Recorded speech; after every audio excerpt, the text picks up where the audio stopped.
अस्सलाम वालेकुम वरहमतुल्लाहि वबरकातुहू। I am back with new lesson and उम्मीद करता हूँ कि आप सब बहुत खैरियत से होंगे। आपके साथ मैं एक ऐसा लेसन शेयर करने वाला हूँ जो हम शुरू से पढ़ के आ रहे हैं।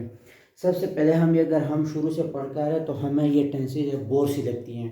तो आज मैं आपके लिए एक ऐसा आसान and good and I have came a good method to you for better understanding. The first we have to know about tense. What does mean by tense? Tense mean time.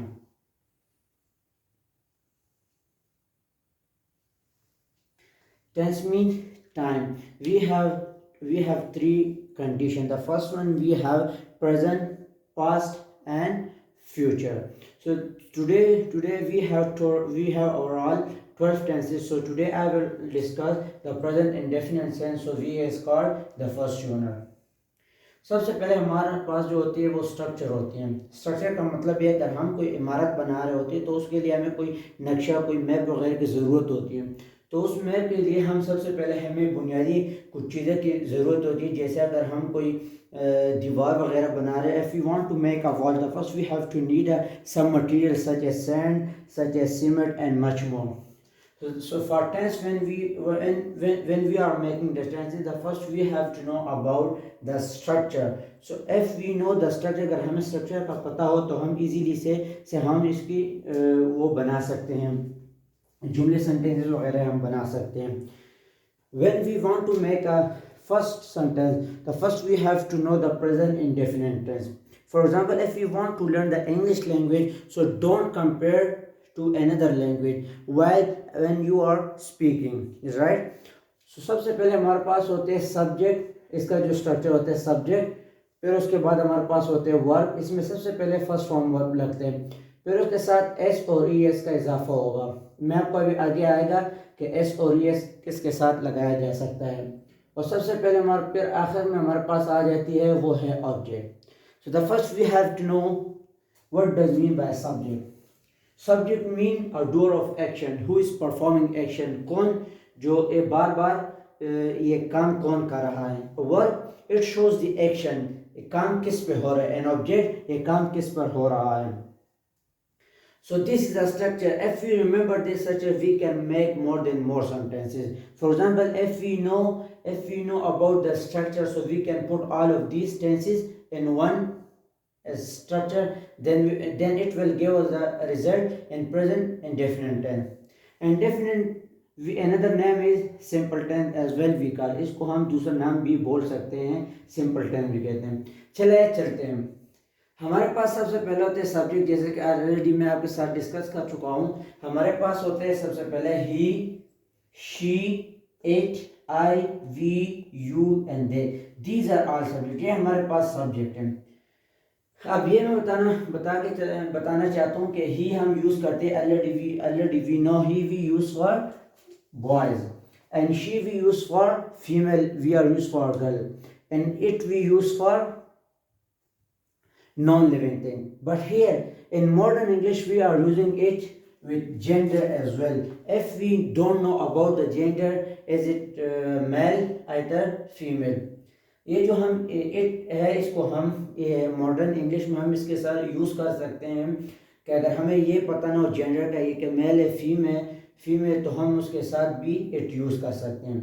अब आगे चलते हैं कि आई का मतलब होता है I we use for always for self, ये हम अपने लिए यूज़ करते हैं. और वी जो होते हैं ये हम प्लूरल के लिए यूज़ करते हैं, और यू सिंगुलर पर्सन के लिए यूज़ करते हैं. लेकिन यहाँ आए ये रूल्स में इसको सिंगुलर के साथ यूज़ करते हैं. और they we are also more than one person, we can use they. So these are all subject, these are given on the board and you can write need.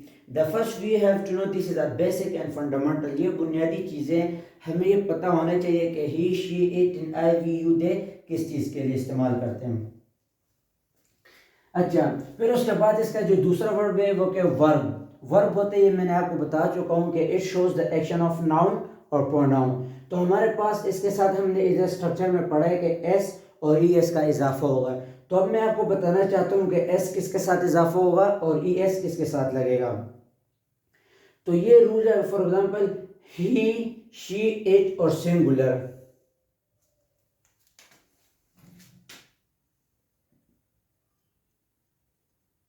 तो इसके साथ हम एस और ई एस का इजाफा करेंगे verb के साथ। और ये बाकी हमारे पास जो बचे कि आई वी यू दिस के साथ हम फर्स्ट फॉर्म ऑफ वर्ब लगेंगे, लेकिन इसके साथ हम एस और ई एस के इजाफा नहीं करेंगे। Is it right? That's great. चला के आप सेंटेंस बनाते हैं। इसके बाद ऑब्जेक्ट है। ऑब्जेक्ट होते हैं व्हाट इज सेंटेंस अबाउट, ये सेंटेंस किस चीज़ के बारे में।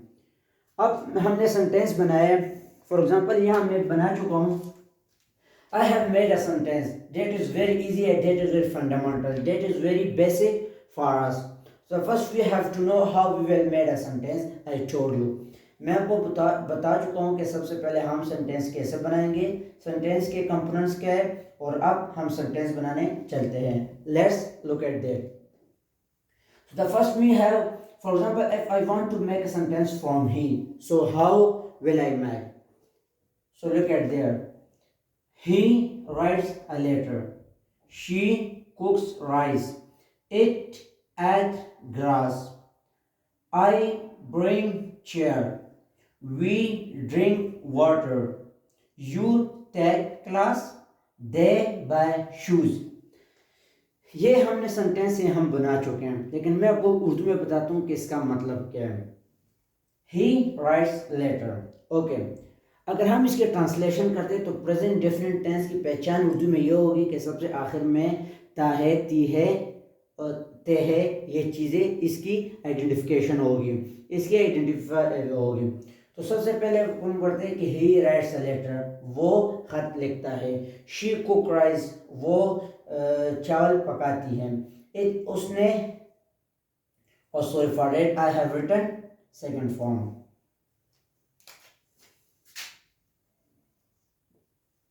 इट ईट ग्रास, वो घास खाता है। मैंने चेयर लाता हूँ, हम पानी पीते हैं। तुम क्लास लेते हो, हमने शूज़ खरीदे। So these are all the present indefinite structure, and I have told to you. So the first we have to know these are all subject, these are object, then these are verb, and these are object. And now I have underlined the one by one sentence, and it will be helpful. ये आपके लिए मैं पूरे sentence आपको मैं बता चुका हूँ कि इंग्लिश में हम किस तरह ट्रांसलेशन करेंगे और इसको हम उर्दू में किस तरह ट्रांसलेशन करेंगे। अब इसके साथ कुछ रूल्स है। अगर रूल्स हमें तो ये कि सबसे पहले अगर हम कोई काम शुरू करने होने से पहले हमें ये बताते हैं कि it has some rule. The first we have to know about the rule, then we can make easily sentences. For example if I want to make sentence and before I am using he and after verb I use subject, so it will be wrong. The first we have to know about how we will make sentence. Our gardener, our parents gave us rule, give us instruction। वो हम बड़े जो हमारे जो बड़े होते हैं साथ जाकर वो हमें इंस्ट्रक्शन दे दे कि इस चीज़ को, इस काम को कैसा करना है। अगर इस काम को ऐसा करेंगे तो सबसे पहले हमें ये पता हो कि हमें हर चीज़ के लिए ज़रूरत होती है क्या, रूल्स। सो आए चलते मैं आपको एक रूल बताने चलता हूँ। सो ये अगर आप रूल्स को हमेशा माइंड में रखेंगे, इसका आप जहन नशीन होंगे तो आप इजीली सेंटेंस बना सकते हैं। तो आए चलते मैं आपको पहले भी बता चुका हूँ कि he, she, it, these are all singular. हम इसको सिंगुलर भी कह सकते हैं। Singular is there mean, for example हम इधर यूज़ कर सकते हैं अली, सलमान and Osama.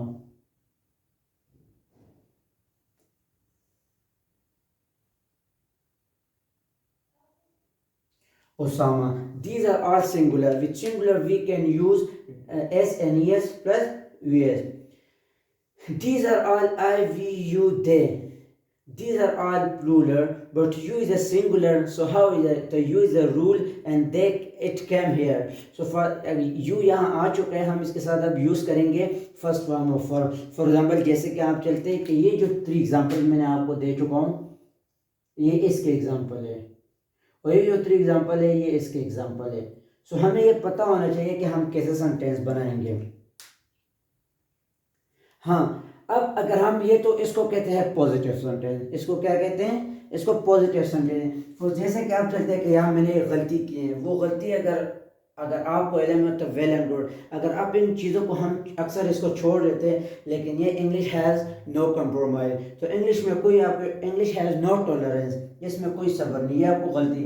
वो गलती क्या चीज़ है, मैं फुल स्टॉप छोड़ चुका हूँ। So the full stop we must to end of the sentence, इसको फुल स्टॉप को हम लगाते हैं आखिर में, ये हमें स्टेटमेंट देते हैं। अगर हम ये नहीं लगाएंगे तो हमारे मार्क्स कट जाते हैं। अक्सर हमने ये देखा होता है कि अगर हम क्या कहते हैं उसे पेपर दे चुके होते हैं, जब हम हमसे कोई पूछते हैं कि आप इंग्लिश का पेपर कैसे, how was your English paper, and that time we will say it is good, but जब रिजल्ट आते हैं तो हम इधर देखते हैं कि हमारे जो मार्क्स होते हैं इंग्लिश में सबसे कम होते हैं। उसकी वजह ये होती है कि हम ग्रामर का ख्याल नहीं रखते, और ग्रामर से लोग इतना डरते हैं कि ये कोई बला है, कोई ऐसी चीज़ है। लेकिन ग्रामर इज़ अल्हम्दुलिल्लाह grammar is too much easy, but if you want to learn by heart, अगर आप दिल से पढ़ना चाहते तो कोई चीज़ में नथिंग इज इम्पॉसिबल, कोई चीज़ भी मुश्किल नहीं है। अल्हम्दुलिल्लाह ये टेंस आई हैव, मैंने आपको ऐसे बनाया कि आप अगर आपकी समझ आ भी जाए, मैं आपको बता भी रहा हूँ, ये बोर्ड पे आप दिखाई भी दे रहे हैं, लेकिन आपको समझ इसकी आनी चाहिए, और इंशाल्लाह उम्मीद करता हूँ ये आपके लिए बहुत बहुत मुफीद होंगे। अच्छा, ये तो है पॉजिटिव सेंटेंसेस। अगर हम उसको इसके बनाते हैं कि इसके हमारे पास जो सेंटेंसेस होते हैं उसमें नेगेटिव सेंटेंसेस भी होते हैं, और उसमें पॉजिटिव सेंटेंस भी होते हैं, इंटरोगेटिव भी होते हैं, एक्सक्लेमेटरी सेंटेंसेस भी होते हैं। लेकिन हम यहाँ बनाएंगे नेगेटिव और इंटरोगेटिव। चलाए चलते हैं।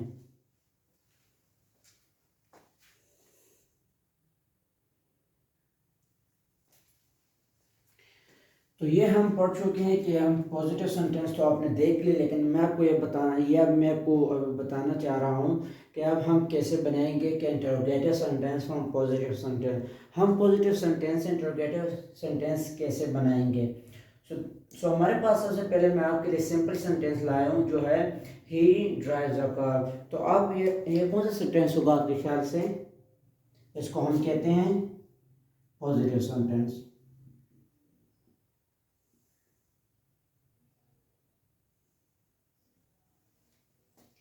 अब ये हमारे पास पॉजिटिव सेंटेंस है। अगर हम इसको बनाएं, अगर हम इससे बनाएंगे इंटरोगेटिव क्वेश्चन, तो हमारे पास इंटरोगेटिव हमारे पास दो किस्म हैं। दो किस्म कैसे हैं कि interrogative sentence have two type. The first one we have confirmative question, another we have informative question. So कौन से इंफॉर्मेटिव हो गए, कौन से कंफर्मेटिव हो गए, तो चल मैं आपको बताता हूँ। तो चलाए मैं आपको, ये जो हमारे पास ये सेंटेंस है इसको हम कहते हैं कंफर्मेटिव।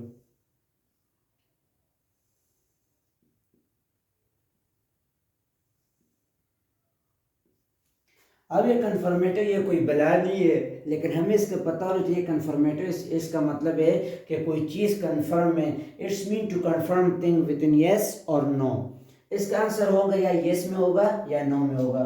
फॉर एग्जांपल जैसे कि आप चलते हैं कि जैसे कि आप ये देखते हैं कि मैंने, अच्छा ये मैं भूल गया हूँ, लेकिन मैं ये यहाँ रिमेंबर हो गया है कि फॉर एग्जांपल अगर मैंने यहाँ पॉजिटिव सेंटेंस बनाया ही ड्राइव्स अ कार। सो इसका हम कंफर्मेटिव कैसे, कंफर्मेटिव सेंटेंस कैसे बनाएंगे। तो कंफर्मेटिव सेंटेंस हम ऐसे बनाएंगे कि सबसे पहले जैसे कि मैंने यहाँ लिया कि ही शी इट के साथ हमने डज लगाया। डज सबसे पहले स्टार्टिंग में आ जाएगा, सही है, सब्जेक्ट की जगह पे। फिर उसके बाद हम सब्जेक्ट लगाएंगे ही। फिर उसके बाद अगर ये देखो, अगर यहाँ मैंने ई एस लगाया और इंटरोगेटिव में मैंने ई एस नहीं लगाया, तो क्योंकि इसके साथ अगर डस आ जाए तो फिर उसके साथ सब्जेक्ट के साथ जब हम वर्ब लगेंगे तो एस या ई एस नहीं आएगा, क्योंकि ये रूल्स है। अब इसका मतलब does he drive a car, क्या तुम गाड़ी चलाते हो। तो the answer will be give the answer, जवाब दे वाला जवाब देगा कि उससे पूछा जाएगा does he drive a car, तो जवाब में मिलेगा यस ही डज, हाँ मैं चलाता हूँ। अगर वो नहीं चलाता तो वो जवाब देगा no he doesn't. Doesn't is a short form and I have written full form as well there, मैंने इधर फुल फॉर्म भी लिख चुका हूँ, सही है। अब इसके लिए हमारे पास ये जो दूसरा है इसको हम कहते हैं व्हाट डज ही रेड। ये भी एक इंटरोगेटिव सवालिया सेंटेंस का एक दूसरा पार्ट है। इसको हम कहते हैं इंफॉर्मेटिव क्वेश्चन। क्या कहते हैं इसे हम, इंफॉर्मेटिव।